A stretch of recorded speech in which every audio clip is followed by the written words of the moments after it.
I don't know how much Chisora's got left. I don't even think at his best, I don't think he beats Joyce. He said he's got 3 fights left in him. No, he hasn't. No, he hasn't. No, talk's cheap. Why are you not signed up to VADA testing? By the way, we are signed up to VADA testing. He said, but let me say this, don't throw stones if you live in glass house. And it's been needed in the sport of boxing because boxing, up until a few years ago, was dying a death. It was falling apart. It really was. I looked back and Spencer was still staring at me. Really? I jumped off the stage and legged it out. Nah. Yeah, I was working for the other Did you ever get to the bottom of it? No. I didn't want to get to the bottom of it. No, that done me, Spence. That was it. Yeah. That's the God's honest truth. Yeah.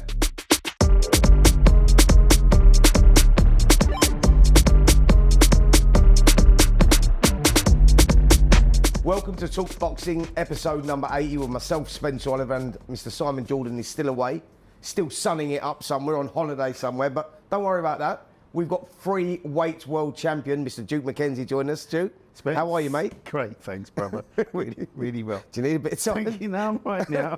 I'll calm down, Spence. I'm all right. You're good, yeah. Just about, yeah. You're good. Well, listen, Duke, we've got to kick off Joyce, Derek Chisora fight week, live and exclusive on talkSPORT. We'll be working on that. Yes, covering I can't all wait. week. I'm looking forward to it. I'm looking forward to it.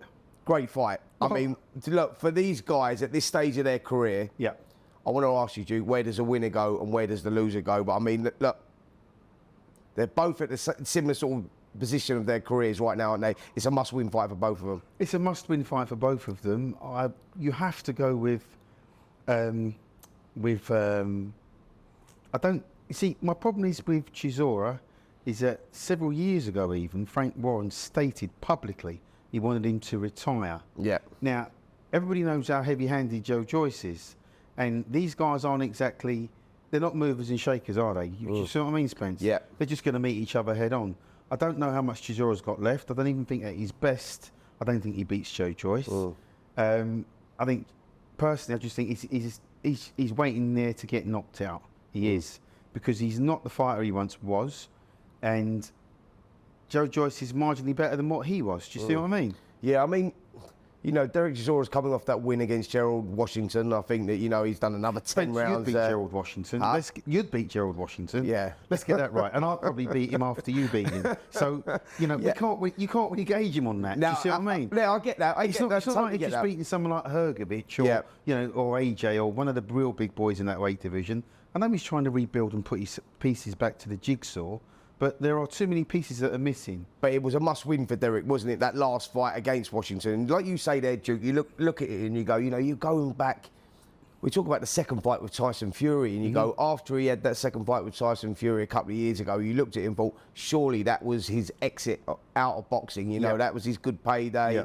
You know, he's had these opportunities, and you think that's it. He's going to sail off into the sunset and enjoy his money. But he just keeps going. And you find Joyce now, I mean, with them back-to-back losses, you think before the back-to-back losses against Dazn, Joyce was in prime position. Interim WBO interim champion, looked like he was going to get the big fight. He has those back-to-back losses, and there's talk now of is he not the fighter he once was? I mean, what do you read into that with Joyce? Do you think that it was just stylistically the wrong opponent for him against Dazn, someone that had his number, or do you think, you know, the deterioration is setting in with Joyce as well?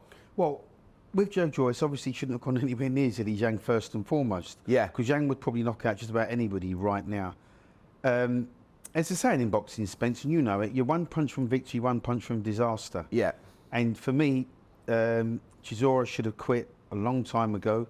How are we still fighting? Guys like him actually need protecting from themselves. Right. You see what I mean? Yeah. The guy's got a big heart, obviously, and just wants to continue and continue and continue. But there's only so many times you can keep going back to the well before it runs dry. Yeah. So right now, somebody should actually be stepping up and saying, you know what, we're not allowing you to fight. That's my own personal opinion, because they should have his best interests at heart. I'm not saying they don't, because obviously he might just have that one night in him left, one more big fight left in him, and he might just pull it off. I just can't see it, though. Do you think, Duke, with someone like Derek, it's one of those that, you know, and you know, like I do as well, we're retired fighters, that when a fighter retires, they lose their identity as a person, and they have to rebuild and rediscover themselves in many ways, find direction and focus in life. Do you think Derek Chisora without boxing would struggle with focus in life, and that's why he continues doing 100%. it. You know, the love and the passion for the sport. Yeah, yeah. Because it's hard to get, you know, it's hard to give up, isn't it? Yeah, you know, Spence, as you said before, we both done it. And you know what it's like when the bell's not ringing and you're not getting the pats on the back and the checks are gone and the lights go down, as they say. It's a very, very lonely, dark place to be. Now, Chisora, really, he needs to find another outlet because you don't play boxing. It's not a game. Yeah. You know, and he's going to get hit and God forbid he gets seriously hurt. But this potentially is what could happen. Yeah. You know, because Joyce he's a big puncher. Yeah. And if he can put one on you, he will. And, you know, Chisora doesn't miss much. Let's get that right. He takes a lot of punishment. You know, he'll give one and take 4 or 5 back in return. So I hope the referee, whoever is appointed referee in this fight, takes a good look at him while this fight's on and jumps in at the right time because he's going to get stopped. I mean, look, both guys in the build-up to this fight have made no secret of tactics and what they're going to do. They're going to meet in the middle of the ring and they're going to go from round one. I mean, from a fan point of view, it's going to be a barnstormer, isn't it? You go like, you know that like we've got the radio rights on it, and I was saying to one of the bosses upstairs, he was saying, "What do you think of the fight?" And I went, "Mate, from a radio point of view, it's going to be an absolute barnstormer because they're going to go in there and it's going to be like an old, for me, it's going to be like an old bar brawl. Do you know what I mean? It's going to be one of those. The tactics are not going to be in the. They're going to meet in the middle of the ring and they're going to trade. And like you say, Duke, I think it's going to be the one that's going to. The one that has that punch resistance still, or the one that hasn't got the punch resistance, is going to be the one that's going to come unstuck early, isn't it? I mean, do you see this fight going past 6 rounds? No, it can't go past 6 rounds. It won't go past 6 rounds. They're both tough, though. Yeah, but Derek Chisora hasn't got 6 rounds in him. Do you see what I mean? Right. And if what you're saying is true, these two are going to meet in the middle of the ring and just have a good old-fashioned punch-up, then obviously someone's getting knocked out. Derek Chisora doesn't have a lot left. He's not a tactician, and neither is Joe Joyce. But he's durable, though. Yeah, but Joe Joyce is so heavy-handed. Right. You know, if he can hit you, Spence, you're going over, and he's going to hit Chisora, and he's going to go over. And like I say, I just hope the referee is on point on the night and stops this fight. It's going to go. A good fight, why it lasts? If it goes 4 rounds, I'd be shocked. Really? I'd be shocked. Really? Absolutely. I don't know. I just don't see Chisora's got 4 rounds in him. Do you see what I mean? Right. You know, interesting. Well, you just don't want to. You don't want to see the guy getting picked up and just getting hammered, and he's going to get hit. Yeah. At least Joe Joyce can block a few shots. But you look at Joyce after those back-to-back losses against Dazn, where Zhang just had his number, like you say, like, you know what I mean. After the first fight, you go. Yeah, but southpaw. Southpaw, heavy-handed, and he couldn't fight a southpaw. But then you go Joyce's last fight against Cash Ali, a fight that he won in the 10th round, but he laboured in that performance, and he didn't look particularly good there. You know, like Derek will be taking a lot from that performance as well, looking at that and going. Yeah, but when was the last time Derek Chisora had a meaningful, credible, good performance where he's come out actually on top? He's fought, you know, a world-class heavyweight and come out on top looking good. I'm not trying to put the guy down. I'm just telling you what I see, and I don't think. Well, I know he's got nothing left in the tank. The bell will go. You know what, Spence? I've been in the fight before, and the bell's gone. I've not even known where I am. Do you see what I mean? Yeah. He's going to have one of those moments when you come to the end of your career. Everything just deserts you, Spence. You see what I mean? Yeah. It's like you're going through the motions, and that's what I feel Chisora's doing. He said he's got 3 fights left in him. No, he hasn't. No, he hasn't. No, talk's cheap. He hasn't got 3 fights left in him. He's got one. He'll have 1 fight left in him, and I'm just hoping that, please God, after this particular fight, the authorities, the right people, say to him, Derek, enough. Take his license away. That's enough. Right. It's interesting. Yeah, like you say, sometimes a fighter needs saving from themselves. Like He does. Say, yeah, He definitely does. Listen, where does the winner go? Do we see the winner? So I see the winner of this contest fighting maybe the winner of Fabio Wardley, Fraser Clark too. When that fight is announced, I think that's going to happen sometime soon. But maybe the winner of that. Do you think that's a decent fight? The winner fights the winner. That has to be the next one for the winner of Chisora. Right, if Chisora could win, then that would be the next thing for him, and the same thing for Joe Joyce, because obviously the Fraser Clark, the Wardley fight, that's the one. That's the one to get the juices flowing. That's the one you really want to see, because those guys in different areas of their careers, they're both at different stages of their careers, I should say. Yeah. The winner of that gets propelled then on to the next big thing in the sport of boxing. There, do you see what I mean? Yeah. So. for the winner of Chisora and your man there, Joyce. Joe Joyce, sorry. Yeah. Yeah, the winner of that goes on to meet Fraser Clark or Wardley. Do you think that, like I say, you know, we talked about, you know, just before the back-to-back losses, that Joe Joyce was there or thereabouts, and it looked like he was going to get that world title shot. You know, he was up there with the names of like the Anthony Joshuas and the Tyson Furies and whatnot. Do you think he can get himself back there? Oh, 100%. Do you think he's, Listen. Is he still a threat to any heavyweight out there, Joe Joyce? Well, he's proven. I mean, all right, he beat Dubois, right? Joe Joyce. Yeah. Right? Now, that was only a couple of fights ago. There's no reason why those two couldn't fight again in another couple of fights from now. If Joe Joyce can, you know, beat Matey Boy, if he can beat him, then he can maybe fight Wardley and Clark. Yeah. Get the winner of that. If he beats those two quite convincingly, he's right back in the mix, isn't he? Yeah, absolutely. Listen, how healthy do you see the heavyweight division right now? As in, like, because you got your Anthony Joshuas and your Tyson Furies and that, they're getting on a little bit now. And, you know, Tyson Fury, you know, if you say they've got a couple of years left or whatever, do you see that younger crop, a younger generation? Do you see the talent there coming through? You got like Moses Itoma coming through. You know, I think that he could be the next one to take the baton. You know what I mean? He could be the next heavyweight king for me, anyway. I think he has that quality. But you got you know. I know they're not particularly young, as in Fraser Clark and Fabio Wardley, but they're the sort of next generation, the next ones coming through. Yeah. Do you think that it's looking healthy, the heavyweight division right now? We have to look at the bigger picture and ask ourselves, is it healthy worldwide?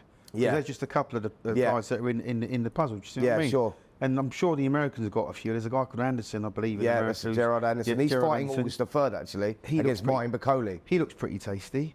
And again, you know, it's a question of wait and see, isn't it? I do think the heavyweight division, though, right now, is still the glamour weight division. It's still the division that everybody thrives to see. It's still the division that, if you know you've got two heavyweights fighting, you switch on or you go and watch.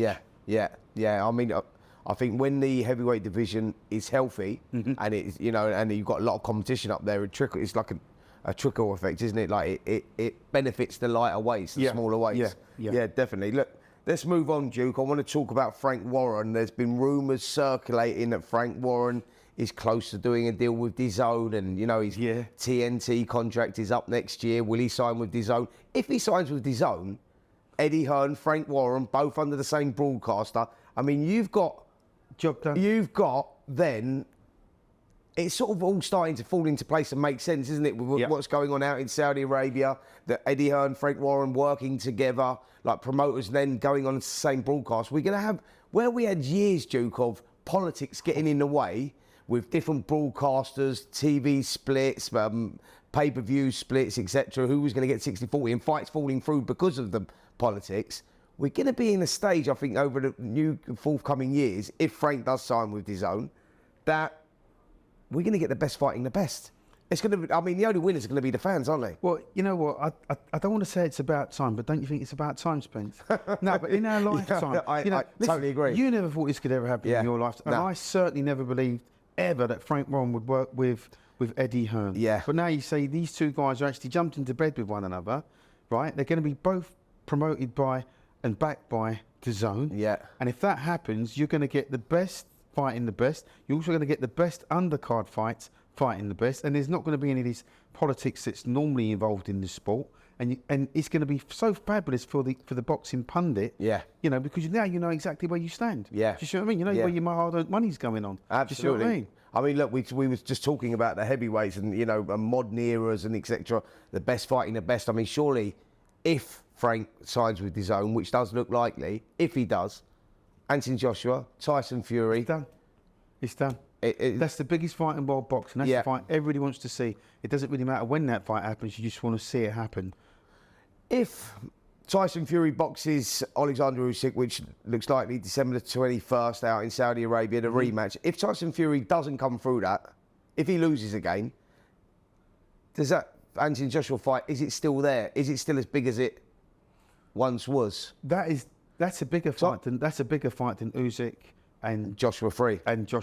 Yeah, it is. Yeah, I agree with that. It's a bigger fight. That. It's a bigger So you fight. think, like, regardless of the result, Anthony Joshua, Tyson Fury has to happen? The fight gets made anytime, anywhere, any place. If they can make it, they make the fight. It's going to sell out. It sells out anywhere. because that's the fight everybody wants to see. That's the fight you'd want to see now, this year, next year, or the year after. Yeah. Doesn't matter whether they're both past their best or not. They're still the biggest name in the sport of boxing. Yeah. Fury against Joshua. That's the fight everybody wants to see. Who wins that? Sorry. Right now, I'm going AJ. Yeah. I'm going AJ. I really am. Yeah, I'm with you. Because I think that what's just happened to, I know they've both been beaten by Usyk, but I feel that Usyk took more out of Fury than it did out of Joshua. So I would confidently go AJ. Yeah. Wow. Yeah.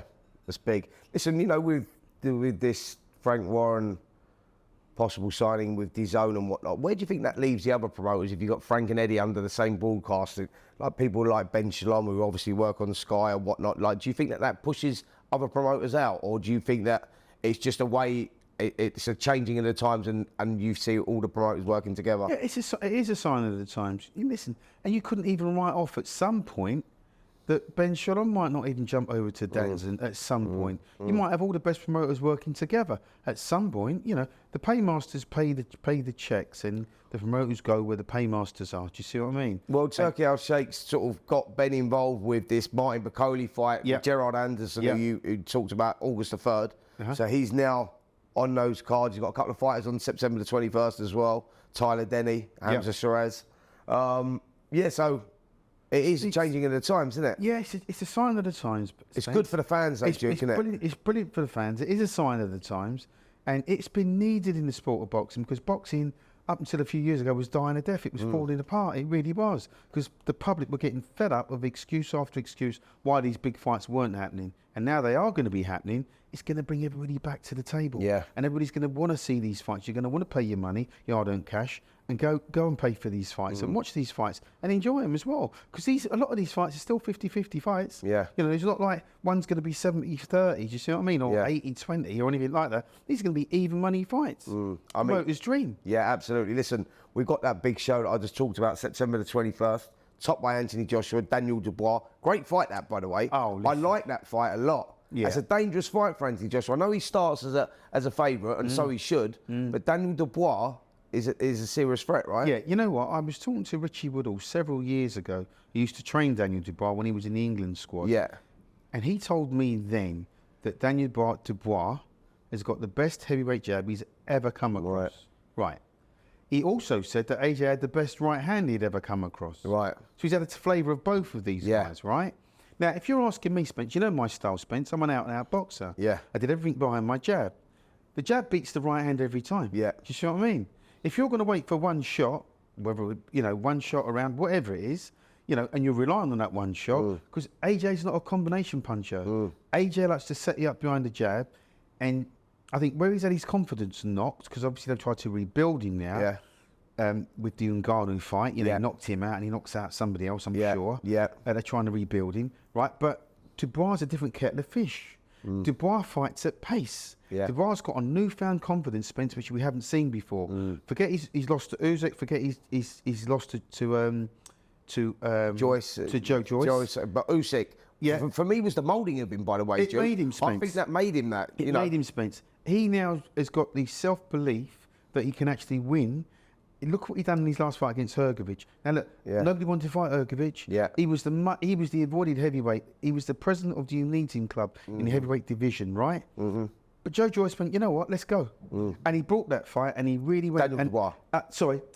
Dubois. Yeah. Sorry, my mistake. Dubois went and he had a fight with Hrgovic, and he slapped him around. You watch it, Spence. I watched it several times, which I don't usually do, but I wanted to get a better feel for it. Do you see what I mean?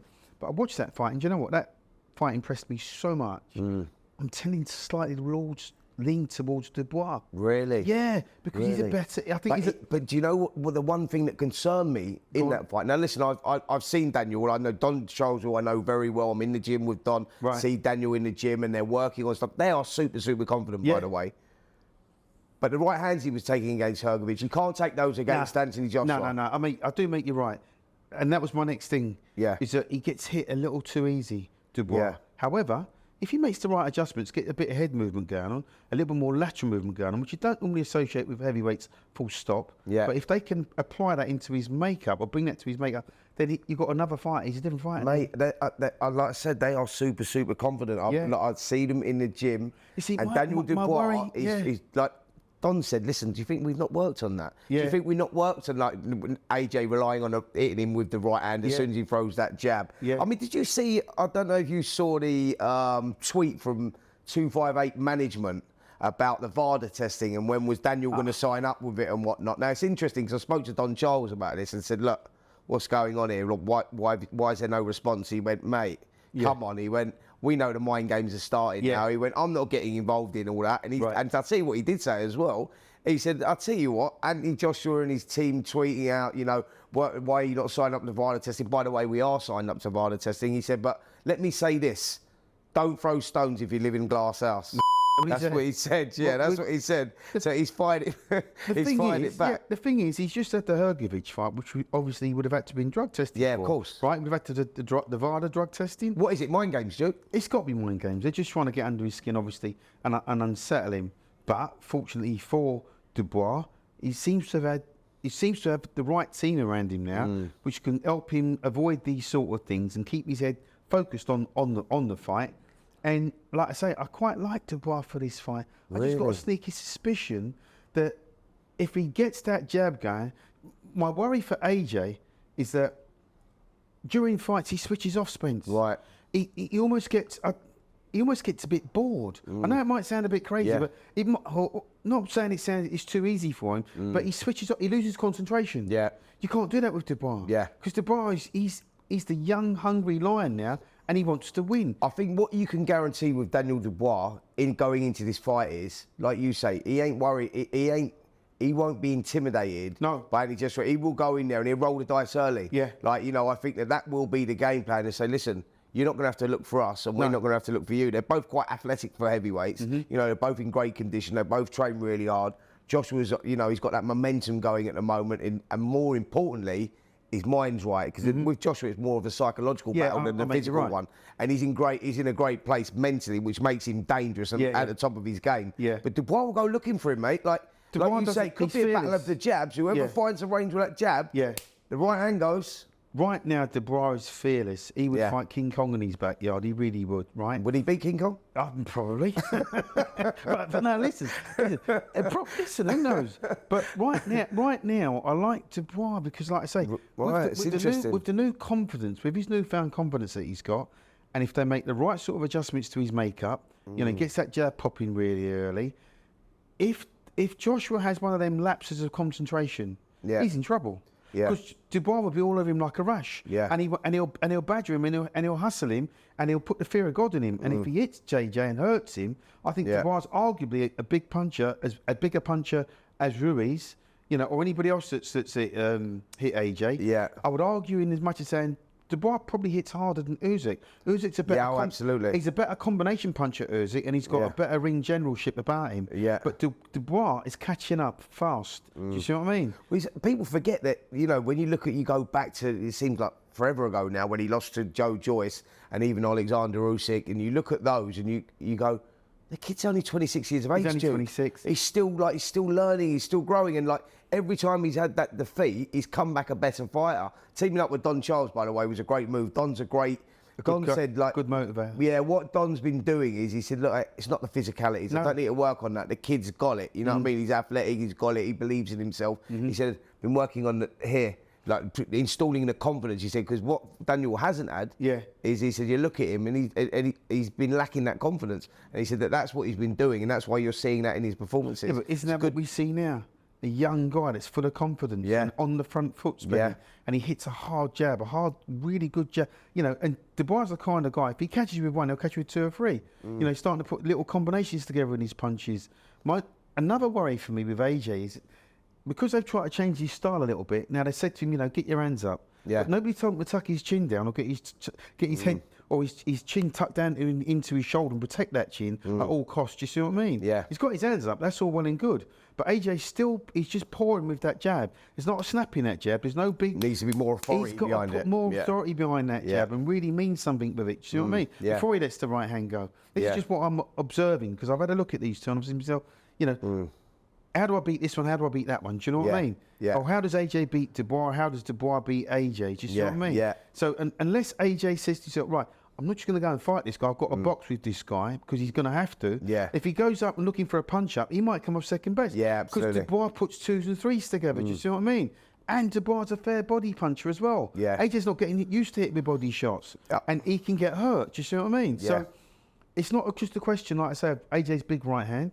It's whether Dubois can actually stamp his authority with that jab. And if he does, if he can get that jab working early and get into the fight early, then it's a long road for AJ. Listen, I think they've both got the capability to take one another out. You know, we've seen AJ. AJ has that air of vulnerability around him that makes him exciting, really, because he does that. He's got that newfound installed confidence again. So, look, it's a great fight, and I think it's all down to tactics, really. Who gets it right, who gets it wrong, you know what I mean? Who makes that little fundamental mistake, because that could be the difference between winning and losing this one, right? That is the difference between winning and losing, isn't it? But as I said earlier, with the heavyweights, you're one punch from victory, one punch from disaster. That only really applies to AJ in this fight, because if he loses this fight, I don't know where he goes. Yeah. With your other man, with Dubois, he's proven he's had a couple of setbacks, he's had a couple of losses up until the Ergovic fight. Yeah. He's gone away, he's licked his wounds, he's readdressed everything, and now he's right back in the mix. Do you see what I mean? Yeah. With the big boys, which is where he should be. Do you see what I mean? Yes. So this Dubois AJ fight at heavyweight is as good as it gets. Yeah. This is a real, you know, you've got a classic case of a puncher, which AJ is. He's a murderous puncher. Yeah. You know, against a real good, slick boxing all-rounder. Yeah. Because, you know, Dubois can do that. He can box and he can bang. Do you see what I mean? Yeah. And like I say, I see that if Dubois makes these little subtle changes, which he can because he's younger and you can teach him, I don't know if AJ can learn or be taught at this stage of the game. Do you see what I mean? Yeah. I don't know if I don't see AJ can go and start moving his head, you know, blocking shots, slipping shots, rolling from the waist and missing these shots. He hasn't done that his whole career. And, he, you know, once or twice he's already said he's fully cooked. Yeah. Do you know what I mean? Yeah. So I don't know. I don't see AJ making these subtle changes to win this fight. But he can't just rely on that right hand. He can't. Listen, it's a great fight, mate. I'm looking forward to that one. Can't wait. Yeah, listen, I need to be there, Spence. I want to be there, mate. Absolutely. Well, listen, Joe, we're going to be in. It's going to happen, mate, isn't it? You know what I mean? Yeah. Look at this. Look at the way we're working together. It's going to happen, mate. Listen. It's going to happen. And then we can do a little thing after they've done it. Look, they're all coming back, aren't they? Yeah. This, so why can't we? You know what I mean? We need to, listen, they take granddads and all, don't they? Yeah. we have to get the Arab boys in, and you know, they can start throwing a few quid our way. Do you know what I mean? So we can get on the YouTube circuit. Yeah, that's it, mate. You know, talking about the YouTube circuit, Jake Paul at the weekend, but he beat Mike Perry. On a serious note about that, actually, there is improvements from Jake Paul, to be fair. I thought there was improvements. Look, you know, Sorry, I think you've got to take away that white collar, take that label off him now. Oh, really? And say he is do you not? No. Do you not see it? Listen, I think as long as he's boxing, he's always going to have that. Do you think it's good for boxing? It's good for the sport of boxing because it brings a whole new audience to the sport. It's bad for the sport of boxing because these whole new audience think that he's the real deal, and he's not. And he's clearly not the real deal. Do you know? Do you know what I mean? Do you know what you say? You said that, and it's funny you say that actually. Go on. I was popping. So when we were coming in here, I popped into the coffee shop. Yes. Yeah, get a coffee, liven myself up before we do the show. As you like do. to be, you know what I mean? The double espresso, hot milk, You didn't me one, mate, did you? That's it. Yeah. No, I didn't. Yeah, popped in there, and the young kid that was behind me said to me going in to do the show and whatnot. And he went, "Did you see the big fight at the weekend?" Yeah. So I'm thinking, who's he talking about? Brad Paul's. Yeah, it's a good win that. Brad Paul's over Nathan Heaney, wasn't it? Yes, We get into that in a minute. Yeah. So I'm thinking, he went, no, the big fight. Like Jake Paul. No, beat Mike Perry. But no, he was like, oh, what a performance. Yeah, what do you see what I mean, though? So like that generation is what I'm saying. It's like they're watching it. Yeah, but they're devoid of the real talent that's in the sport of boxing. They're not looking at the history of the sport and where the real genuine. Yeah, but is that a changing of the times? Is what I'm saying. It's a changing of the times. I'm not saying. This is why I said it's not bad for the sport because it brings a whole new audience. Yeah. but it's only bad for the sport because that audience that's being brought know nothing about the history of the sport. Do you see what I mean? I see what's bad for sport for me. I'm going to jump into it now. Go on. I may as well, because like fair play, well done, Jake Paul, good victory there, you know, against Mike Perry. That was nice, but I've got to say, mate, there's now talk of him and Mike Tyson going again in November. I don't want to see that, Duke. I never wanted to see it in the first place, and I just think, you know, the boxing gods were with us when Mike Tyson had to pull out through ill health. Yes. Now it's on again. I mean, what do you make of that? The Mike Tyson Come on, man. fighting a YouTuber, in my eyes, Spence, should never happen. And it doesn't matter if it's an what happens exhibition. if he gets beat, mate? Oh.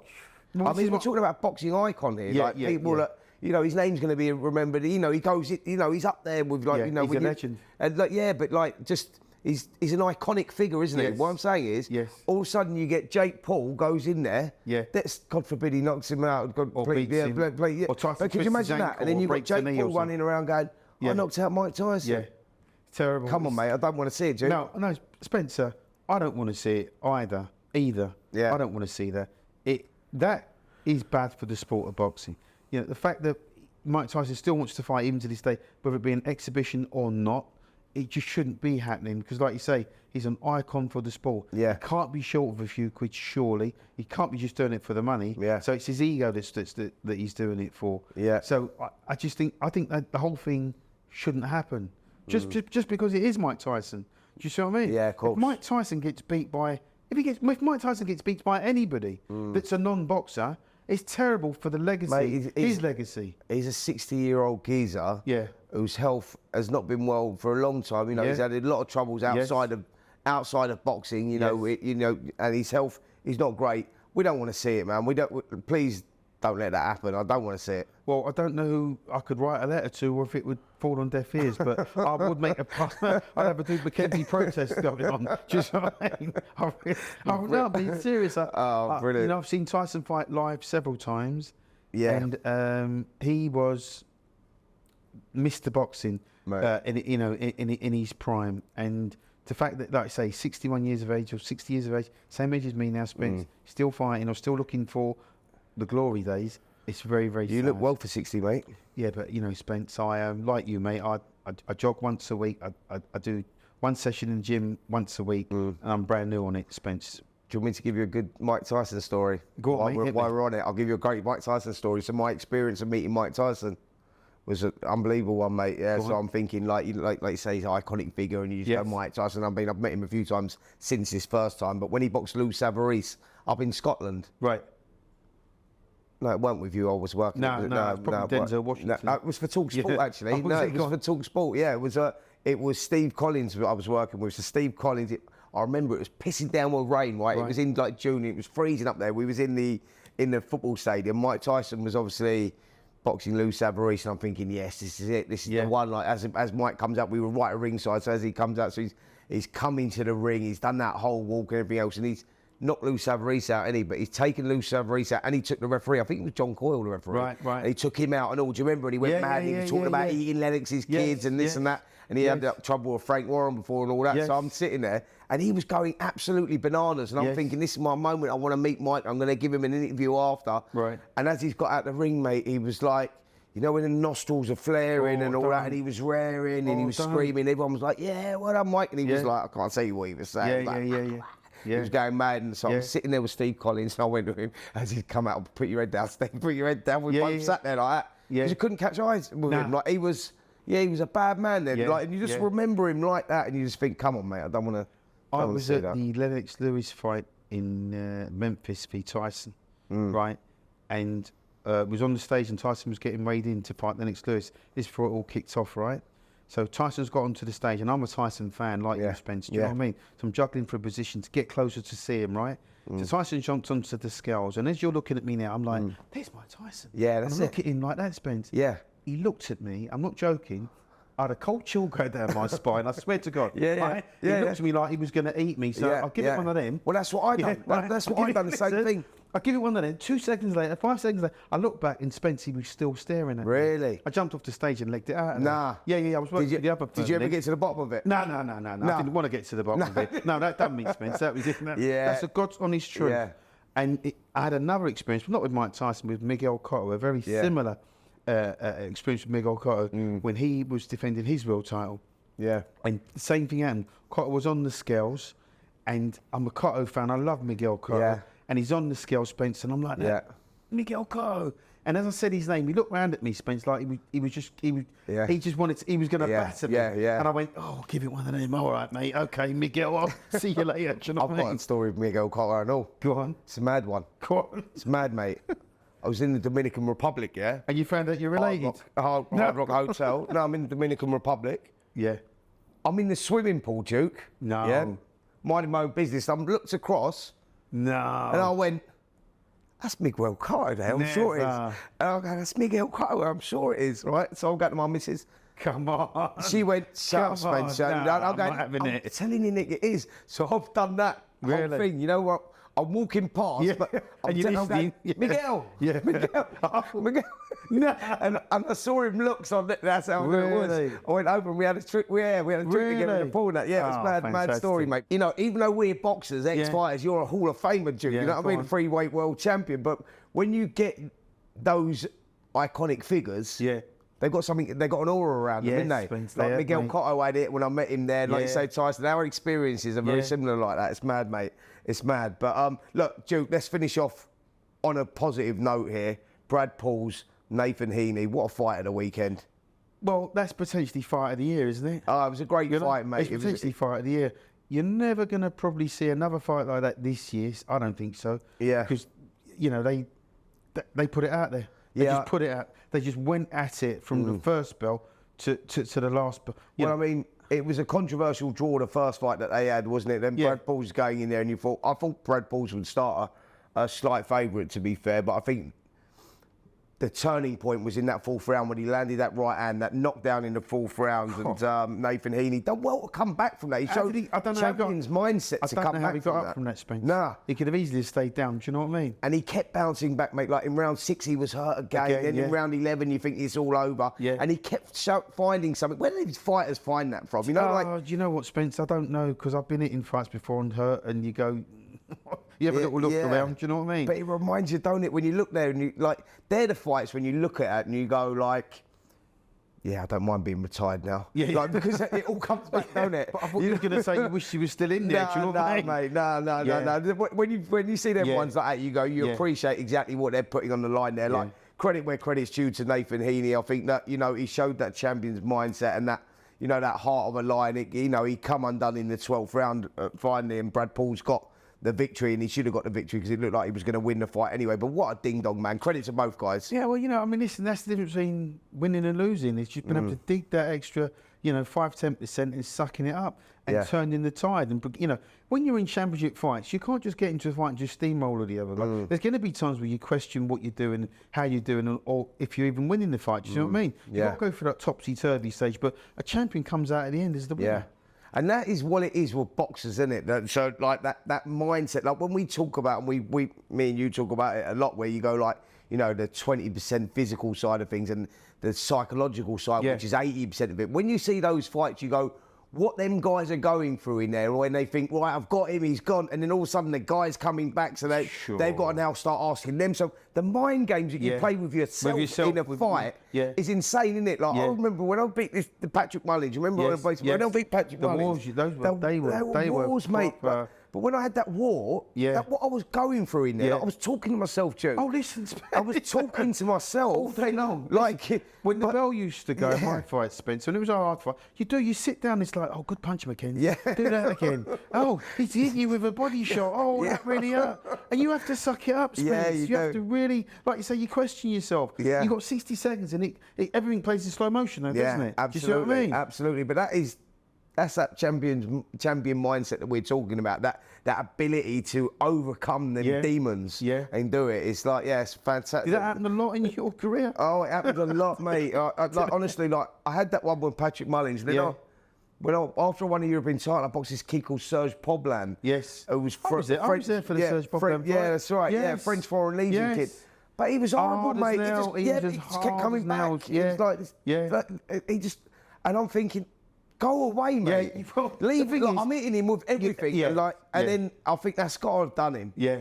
And but then they bounce back. They bounce back. Yeah. But that's what, at that level, that's what happens, isn't it? And then they bounce back again. So you have to change tactics. Do you see what I mean? Because you hit them with your best shot, and that doesn't send them away. Do you see what I mean? Then you try to box them, and that doesn't send them away. Then you try and box and fight them, and that doesn't. Do you know what I mean? They're what you call stayers, right? They're just there all the time spent. Absolutely. You know? It's a mad one, mate. Well, Duke, listen, mate, we could chat all day, mate, and we'll have to do it again. Yeah. We'll have to do it again, but it's been fantastic talking to you. Same time next week. Listen, I don't think Simon Jordan's coming back anytime soon. He's swanning off in, I don't know where he is, mate. He's having a holiday somewhere. But look, we'll get it on again soon, yeah? Okay, champ. Brilliant. Thanks, well, that's it for episode number 80 of Talk Boxing. Until next week, see you then.